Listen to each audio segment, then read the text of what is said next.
মেলা দেওয়া জায়েজ আছে, কিন্তু মেলাতে যতগুলো মেলা বসেছে জিলাপি ফলমূল বিক্রি করছে, এগুলো কি বসা বা বিক্রি করা খাওয়া হারাম?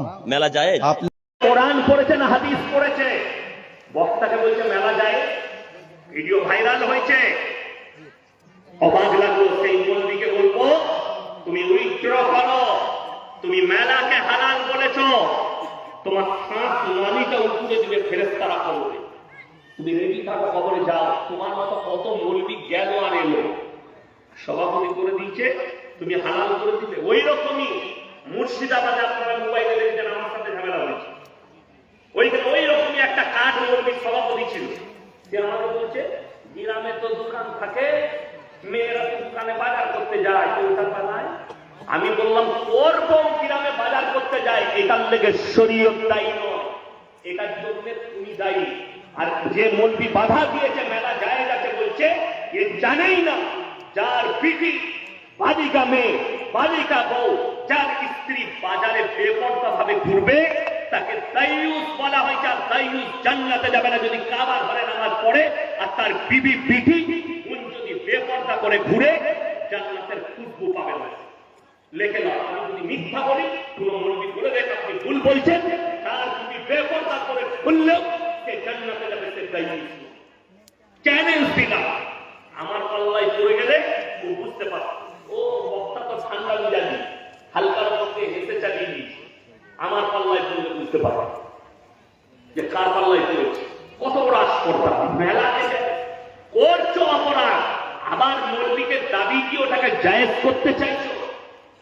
নারী পুরুষ এক কাছে যেখানে হবে, পর নারী আর পর পুরুষ এক কাছে হলে, দ্বিতীয় নম্বর যে হাজির দিবে তার নাম হচ্ছে শয়তান। কোরআনে আছে ইন্না শাইতানা লিল ইনসানি আদুউম মুবিন, শয়তান মানুষের প্রকাশ্য দুশমন।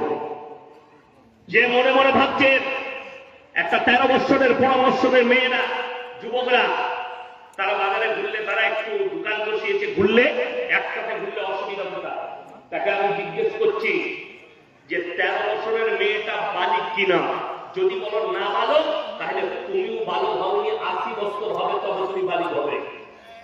একটা মেয়ে 10 বছর বয়স হলে তার জন্য নামাজ ফরজ হয়ে যায়। 10 বছরে বালিগান করিবা, 12 বছর হলে বাচ্চা ধারণ করার ক্ষমতা নিয়ে আছে একটা ছেলে আর মেয়ে। আর তুমি বলছো আমার 13 বছরের মেয়ে মাথার চুল খুলে ঠোঁট পালিশ লাগিয়ে বিনা উন্নয় বিনা পর্দায় বাজারে ঘুরে বেড়াবে। এই মেলাটা শুধু হারাম নয়, মেয়েরা বিনা কারণে বাজারে যেতে পাবে না, বাজার করতে পাবে না। তোমার বউ বাজার করতে যায়, এটা তোমার ব্যর্থতা। তোমার বিবি দোকান যায়, এটা তোমার ব্যর্থতা। এটা শরীয়তের ব্যর্থতা নয়, ইসলামের ব্যর্থতা নয়। আমি ইয়াসিন, আমার বউ বেপরদা ঘুরে বেড়াই, এটা আমার ব্যর্থতা, এটা ইসলামের ব্যর্থতা নয়। খুব সাবধান, কথা বললে মেপে বলবেন। কথা বলছেন বাজারের কথা, আরে নারীরা 3টে কারণ ছাড়া বাড়ির বাইরেই যেতে পাবে না। নাম্বার 1, সেটা হচ্ছে যদি নিজের শরীর অসুস্থ হয়, পর্দার সহিত ডাক্তারের কাছে যেতে পাবে। নাম্বার 2, সেটা হচ্ছে কাছের আত্মীয় মারা গেলে যেতে পাবে পর্দার সহিত, নিকটতম আত্মীয়।